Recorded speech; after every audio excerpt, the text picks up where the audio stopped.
dokonce i kapitánoval tam, dneska dává Benátkám góly. Jaký to byl zápas proti bývalému týmu?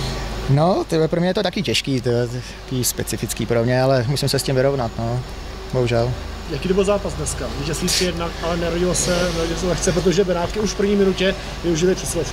No tak ono vždycky, když já jsem hrál za Benátky, tak prostě proti Benátkám se každý říkal, že se hraje špatně a já to poznávám, že fakt se proti Benátkám hraje špatně. Tak asi díky tomu to byl takovýhle urputný boj. Tvůj gól byl vlastně ten vítězný nakonec, byl to ten na 2-1, takže si pamatuju. Popiš svoji trafu.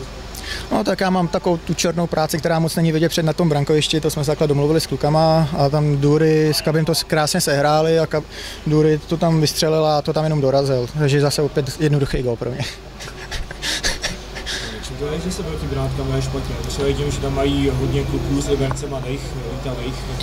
Ale to, o tom to není o Liberce, ale jsou mladí a lítaví, to jak říkáte, ale to je prostě oni hrajou takový. Já nevím, my jsme vždycky hráli takový lítavej, hlavně do těla a nikomu se tady to se prostě nikomu nelíbí, no, tady s tom. Oni za Benátky dal zákon části 14 gólů, to už máte 15, takže gólově překoná loňská sezona, další se v tomhle. Jo, tak já jsem zatím to tam padá, díky bohu, ale tady, jak říkám, důležitý jsou 3 body.